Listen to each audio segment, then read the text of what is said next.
Bab 23. Aku bukan sayangnya kamu. Rei dan Agam semakin dekat. Apalagi mereka sering pergi bersama ke klinik itu. Kamu bawa bekal? Tanya Agam, melihat perempuan itu membawa tentengan berwarna biru muda. Iya, aku bawa 2. Yang satu lagi untuk kamu. Jadi ngerepotin. Ngerepotin apaan, sih? Oh ya, aku dengar kemarin malam ada ibu-ibu yang melahirkan anak di rumahnya. Dia pergi ke bidan. Bukan. Tapi benar-benar melahirkan di rumahnya sendiri. Di sana katanya masih sepi, jalanannya rusak, dan jauh dari tetangga. Ayo nanti kita lihat. Iya, tapi nanti temani aku beli kado untuk mereka dulu, ya. Agam tersenyum, lalu mengangguk. Dia memang sering melihat Rei memberikan sesuatu untuk pasiennya atau saat melakukan kunjungan. Seperti makanan, buku, alat tulis, atau hal bermanfaat lainnya. Sifatnya yang ramah disukai oleh orang-orang di sekitarnya. Siang harinya, Rei dan Agam datang melihat ibu yang baru melahirkan itu. Mereka naik motor yang sudah disediakan Freya untuk kebutuhan rumah sakit, karena memang motor lebih memungkinkan untuk jalanan kecil seperti ini. Pegangan yang benar, Rei. Akhirnya mereka sampai juga ke rumah yang dituju. Melihat keadaan rumah itu yang hanya berupa gubuk dari bambu, itu pun sudah sangat jelek. Rei melihat ada sumur di sebelahnya. Melihat ke dalam sumur yang ada daun-daun berguguran. Mereka memfoto rumah dan keadaan sekitar, untuk menjadi laporan pada 12F milik Zion Church yang memiliki banyak yayasan sosial. Permisi. Seorang pria datang, membawa cangkul dengan tubuh penuh keringat dan kotor. Ya, cari siapa ya? Permisi Pak, kami dari klinik Delima mau mengunjungi ibu yang baru melahirkan tadi malam. Oh, istri saya. Ada di dalam, silakan masuk Bapak Ibu dokter. Mereka masuk, dan terpengaruh melihat keadaan dalam rumah. Lantainya masih berupa tanah padat. Tidak ada bangku tentu saja, jadi sebagai alas duduk hanya berupa terpal yang terlihat sangat menyatu dengan lantai saking lamanya sudah digunakan. Rei menghela nafas, dia jadi merasa lebih beruntung dan bersyukur dengan keadaan dia dulu, yang tinggal di rumah kontrakan bersama neneknya tapi masih lebih bagus meski kecil. Mereka menuju kamar, yang sebenarnya bukan kamar juga. Hanya dibatasi dengan bilik anyaman yang sudah bolong-bolong dan terlihat tua. Mereka melihat seorang perempuan yang duduk selonjoran dengan menimang anaknya. Rei dan Agam memberikan pengarahan agar mereka mau berobat ke klinik dan memeriksakan keadaan anaknya, karena bayi yang baru lahir tentu saja sangat rentan. Tidak perlu memikirkan biaya, datang saja ya. Dokter di sana baik-baik, kok. Setelah berada di sana hampir 30 menit untuk membujuk keluarga kecil itu, mereka lalu pulang. Sebelumnya mereka sudah memberikan kado berupa kebutuhan bayi dan uang untuk kebutuhan yang lain.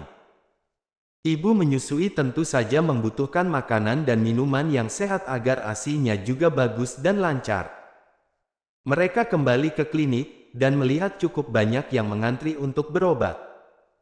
Melihat ada beberapa balita yang menangis, membuat Rei dan Agam berinisiatif untuk menggendong anak-anak itu. Ini anaknya kenapa, Bu? Anak saya sejak tadi malam muntah-muntah dan buang-buang air. Kalau anak saya, batuk pilek. Agam dan Rei berusaha menenangkan anak-anak itu, yang membuat pasien lain memandang mereka. Terlihat seperti sepasang suami istri yang menenangkan anak-anaknya.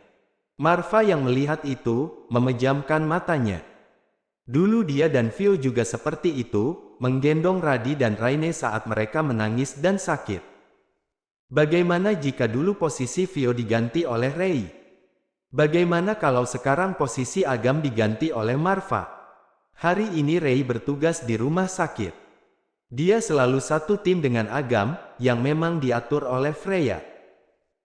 Bukan karena ingin menjodohkan, tapi Freya memang mengatur agar semuanya seimbang, juga karena mereka berdua sama-sama jomblo, jadi tidak akan ada fitnah dan masalah jika mereka sering bersama.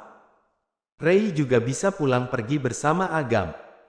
Freya sendiri juga dapat shift yang berbeda dari sahabat-sahabatnya. Hari Minggu, waktu bersantai untuk mereka yang selama ini tidak memiliki waktu luang untuk diri sendiri. Aku benar-benar tidak mau melakukan apa-apa sekarang. Tidak mau masak, bersih-bersih, mencuci, atau apapun, ucap Zilda yang diangguki oleh semuanya. Pada hari biasa, memang ada orang yang melakukan semua itu, mereka hanya memasak pada hari libur saja, karena biasanya ada Ciro yang datang. Pasti sebentar lagi mereka juga datang. Mereka yang dimaksud tidak hanya Ciro dan dedinya, tapi tim perusuh lainnya. Bel berbunyi, membuat mereka menghela nafas. Tuh kan, benar, ucap Zilda. Tidak ada yang bergerak untuk membukakan pintu. Akhirnya Rei yang mengalah dan membuka pintu. Minggu ini mereka tinggal di unit Leta. Memiliki unit yang berhadapan dan bersebelahan, tapi tetap saja tinggal bersama, agar lebih mudah meminta tolong kalau terjadi sesuatu. Para pria itu melihat tim cewek yang terlihat lesu. Marcel saja yang pria terlihat lelah. Ternyata pasien di klinik juga sangat banyak. Marva juga sering mendengar cerita dari Marcel dan Arby tentang keadaan di sana. Kamu kelihatan capek banget, Momi Ciro. Sini aku pijitin. Plak, au. Freya baru saja memukul tangan Arby yang sedang modus memijit tapi sebenarnya mengusap Pak asterisnya. Kamu, mantan suami Mi kondisikan tanganmu. Tahu nih, kalau mau mes lihat situasi, jangan di depan umum, keluh Iqmal yang benar-benar tidak habis pikir.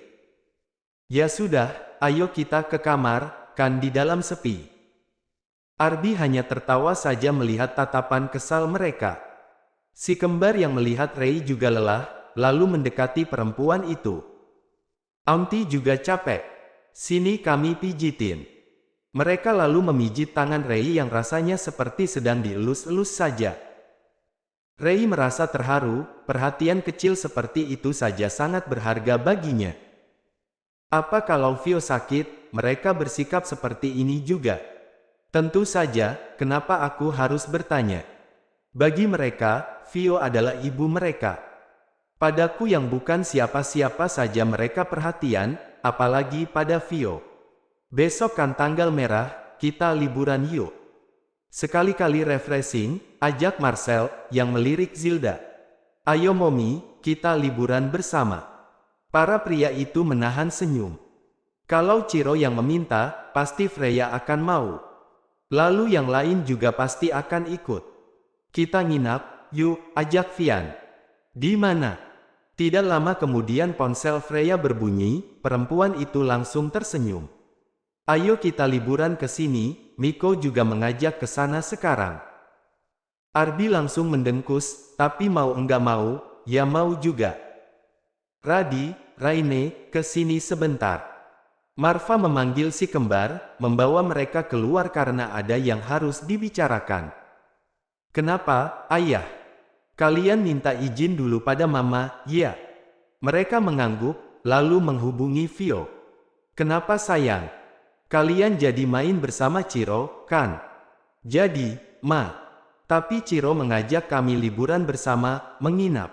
Boleh ya, ma? Sama siapa saja? Sama para uncle.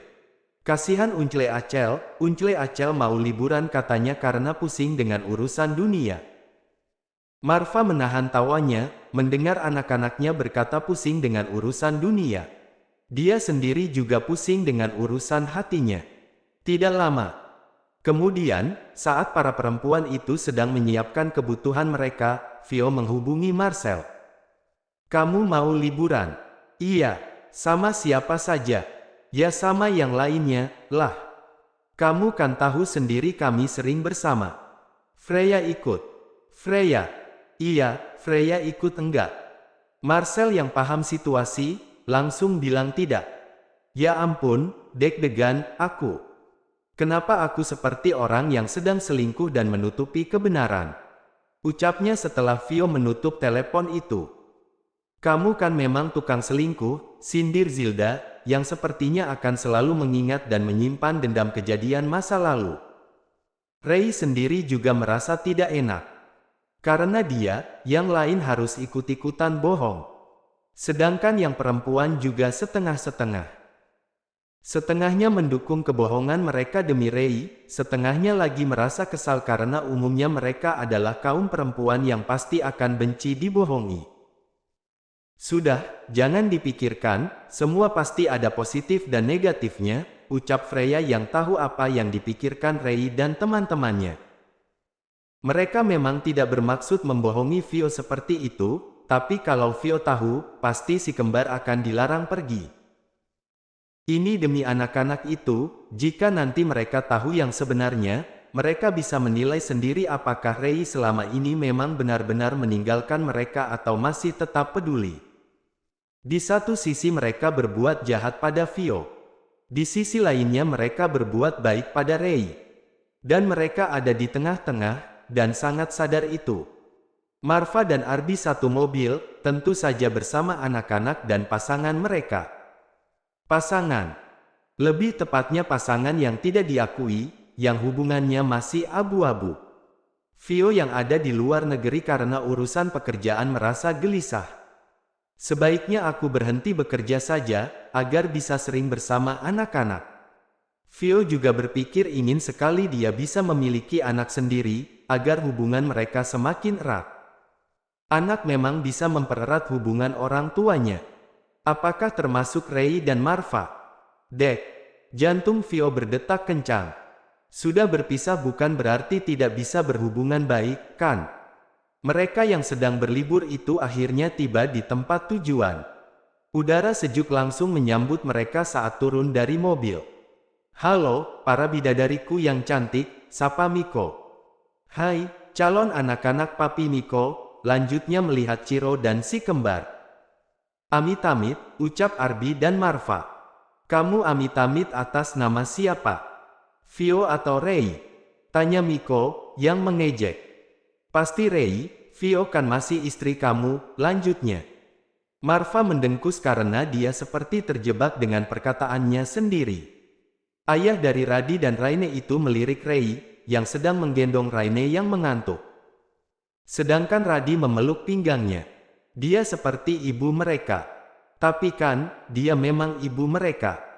Jangan egois, lepaskan saja dia agar dia bahagia. Kamu pikir aku tidak bisa membuat dia bahagia? Mungkin kamu akan memberi banyak kesulitan daripada kebahagiaan.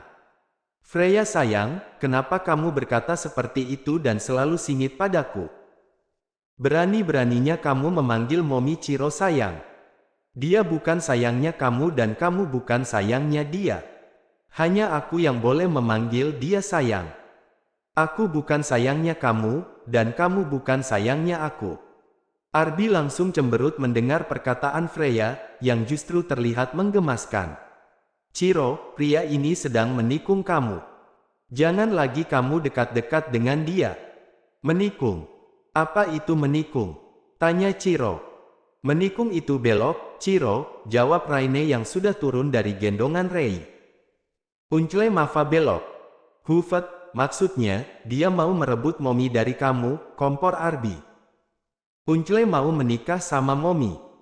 Berarti nanti aku dan Rara, Radi Raine, jadi saudara. Tapi kita kan sudah jadi saudara. Saudaranya jadi tambah hubungan persaudaraan yang semakin kuat, maksudnya. Tapi kami kan sudah punya mama. Tidak apa. Aku juga sudah punya dedi.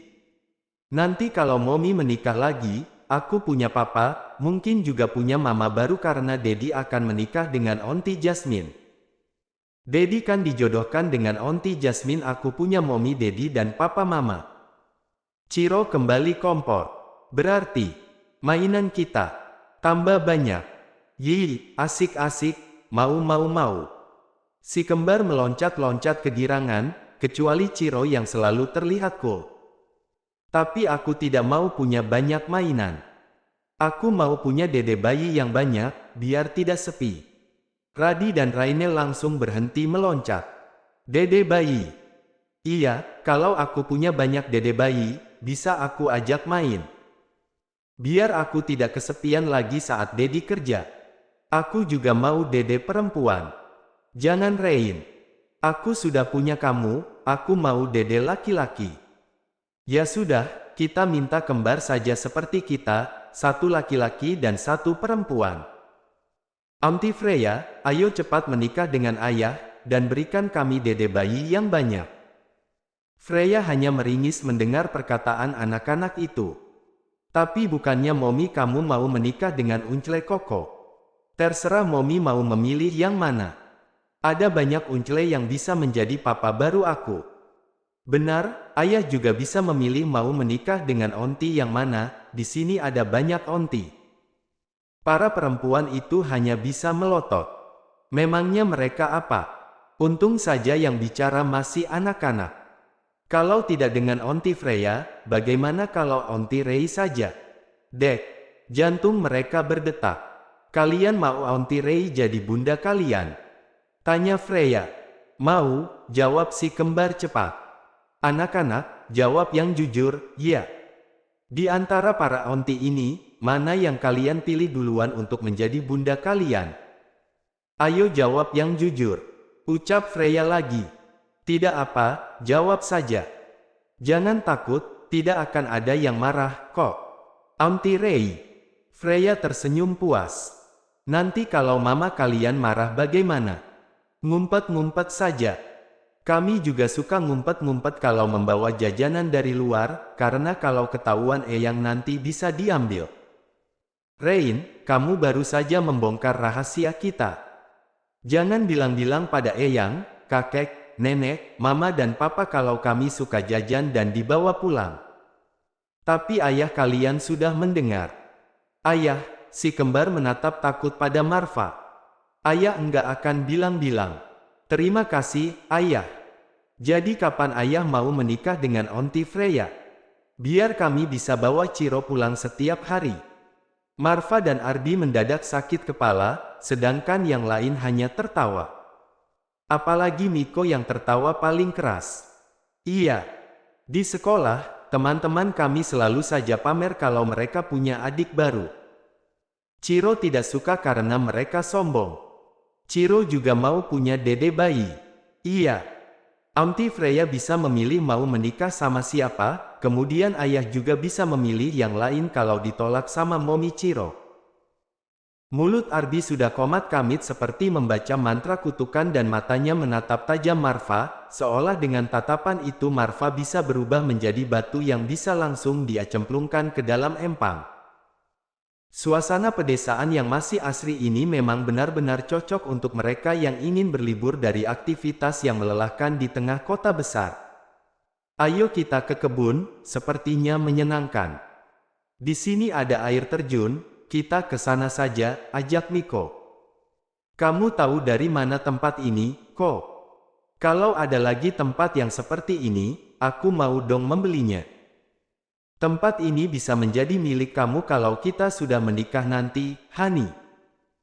Miko tersenyum puas saat melihat wajah kesal Ardi yang seperti ingin menelannya hidup-hidup. Ayo kita ke air terjun sekarang. Tunggu sebentar lagi, Bibi sedang menyiapkan bekal untuk kita. Kita ke sana naik mobil atau jalan kaki. Jalan kaki saja. Bisa sekalian lihat perkebunan. Jangan lupa bawa baju ganti, karena kita bisa masuk angin kalau menggantinya setelah kembali ke sini. Rei langsung menyiapkan kebutuhan anak-anaknya. Dia selalu merasa bahagia melakukan hal kecil seperti ini. Ini sudah cukup baginya, bisa dekat dengan anak-anaknya. Ayo. Marva menggandeng tangan Radi, sedangkan Rei menggandeng tangan Raine. Beberapa waktu kemudian, kalau tahu jauh begini, kita naik mobil saja tadi. Pasti ada jalan yang bisa dilalui mobil, kan? Tanya Zilda yang sudah kelelahan. Kalian kan dokter. Bagaimana kalau bertugas ke pelosok yang tidak ada kendaraannya? Anggap saja latihan. Marva, Ardi, Vian dan Iqmal, termasuk Miko yang bukan seorang dokter, jadi membayangkan bagaimana jadinya kalau Rei, Freya, Monique, Zilda, Leta dan Marcel harus berjalan kaki ke pelosok-pelosok. Ardi langsung menggendong Ciro, sedangkan Marva menggendong Radi dan Iqmal menggendong Raine. Kamu juga mau aku gendong? Tanya Vian pada Leta, yang mendapat tatapan singit. Tidak lama kemudian mereka mendengar suara air. Dan udara semakin sejuk.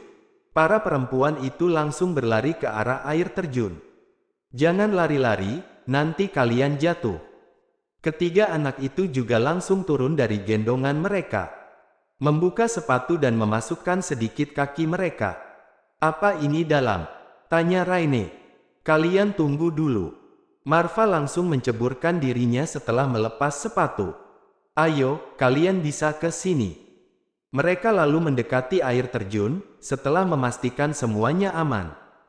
Radi, Raine dan Ciro langsung merasakan tubuh mereka yang kejatuhan air dari atas sana. Dingin. Ini asik sekali. Belum apa-apa mereka sudah merasa lapar.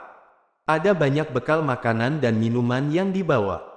Rasanya aku ingin tinggal di sini saja, ucap Zilda sambil tiduran di atas batu. Kesibukan di klinik dan rumah sakit memang membuat mereka sangat lelah. Ketiga anak itu kembali bermain air. Ko, suruh orang untuk menjemput kita nanti saat pulang. Kasihan anak-anak kalau harus berjalan kaki lagi. Tenang saja, aku sudah mengaturnya. Marva melihat Rei yang sedang sibuk dengan Radi dan Raine. Senyumnya mengembang. Jujur saja, dia tidak pernah merasakan kehangatan seperti ini sebelumnya. Bisa berkumpul dengan saudara-saudaranya, juga bersama anak-anaknya dan tentu saja bersama Rei. Mereka memang sering melakukan acara keluarga, tapi tetap saja rasanya berbeda. Dan Marva tahu apa penyebabnya. Tidak ada Rei. Tidak ada ibu dari anak-anaknya. Perpisahan dia dengan Rei bukan karena perselingkuhan atau pihak ketiga. Meski secara tidak langsung Rei lah pihak ketiga antara pernikahan dia dengan Vio. Yang dihadirkan oleh kakeknya sendiri. Anak-anak semakin berteriak heboh saat melihat apa yang menjemput mereka. Uncle Koko memang keren. Terima kasih, Uncle. Tentu dong, semua untuk anak-anak Papa Miko. Tanpa tahu malu, Miko menyebut dirinya sendiri Papa. Marva sendiri terlihat biasa-biasa saja, kecuali si tukang cemburu yang bernama Ardi Erlangga Abraham itu. Mereka langsung naik ke kereta itu. Kereta yang suka ada di perumahan yang banyak anak-anaknya. Mereka satu persatu naik. Melihat ke sekeliling mereka saat kereta itu sudah berjalan. Jalurnya memang berbeda dari yang tadi mereka lalui. Mereka bisa melihat kebun pisang, singkong, ubi, sayur-sayuran lain. Bagus banget sih, tempatnya, puji Rei. Halah, segini doang. Bagusan juga punyaku. Ada kebun stroberi dan teh. Banyak buah-buahan dan sayuran. Vilanya gede, kolam renangnya bagus, bla bla bla, ucap Ardi panjang lebar juga tidak lupa memuji dirinya sendiri. Dengan polosnya Rei membayangkan seperti apa tempat yang Ardi sebut tadi. Membuat yang lain merasa gemas, apalagi Marva. Kereta sesekali berhenti, dan Miko mengambil hasil kebun. Anak-anak itu langsung memakan pisang ada. Berbagai jenis pisang mereka lihat. Sampahnya jangan dibuang sembarangan ya, anak-anak. Masukkan ke sini. Monik langsung memberikan kantong plastik yang kosong. Malam harinya mereka makan makanan hasil kebun. Enak banget ini. Aku sudah kenyang, tapi bawaannya mau makan terus, ucap Zilda yang diangguki oleh Leta. Jadi pengen libur tambahan aku. Belum saatnya kalian libur tambahan. Tapi nanti kalian aku berikan cuti di klinik, bukan begitu, Ibu Direktur? Tanya Freya. Iya. Ada beberapa dokter dan perawat yang ingin bergabung. Jadi aku sudah mengatur untuk setiap dokter berlibur. Gaji di klinik tidak besar, jadi bisa kita ganti dengan liburan beberapa hari secara bergiliran. Gimana menurut kalian? Setuju. Dokter Doni juga mau menikah. Jadi dia punya waktu untuk mengurus pernikahannya dan berbulan madu. Iya, mereka mau membantu di klinik saja itu sudah sangat bagus. Mereka tidak pernah bertanya tentang gaji dan fasilitas apa saja yang diberi. Aku sudah mencari tempat yang tidak jauh dari klinik untuk tempat bermalam para dokter dan perawat. Mereka yang masih single bisa tinggal di sana kalau sudah terlalu lelah untuk pulang. Biar kami saja yang mengaturnya, kalian para perempuan sudah terlalu lelah untuk mengurus semuanya, apalagi kamu, Freya. Para pria itu mengangguk. Mereka juga tidak ingin tinggal diam. Bukan karena ingin mencari muka pada para perempuan, tapi ini karena juga mau melakukan kebaikan. Aku berencana mau membuat perumahan di daerah sana. Konsumennya bisa dari para dokter dan perawat, ucap Arby. Malam semakin larut, mereka sudah masuk ke kamar masing-masing. Ray keluar dari kamarnya pelan-pelan, karena tidak ingin membangunkan anak-anaknya yang dengan kebaikan Marva, bisa tidur di kamar Ray. Marva sendiri juga tidak bisa tidur. Dia tidak ingin semua ini cepat berlalu. Dia keluar dari kamarnya, dan melihat Ray yang berdiri di balkon. "Kamu belum tidur?" tanya Marva. "Belum. Aku sedang menikmati suasana malam di sini. Nanti kalau sudah bekerja, tidak tahu lagi kapan bisa merasakan liburan dan suasana seperti ini lagi." Marva mengangguk, apa yang dia rasakan juga sama. Mengikuti perasaannya, Marva mendekati Ray dan langsung memeluk perempuan itu. "Terima kasih. Terima kasih karena sudah melahirkan anak-anak untuk aku. Kamu bunda yang hebat. Aku janji, pengorbanan kamu tidak akan sia-sia." Marva langsung meninggalkan Ray yang hanya bisa diam mematung.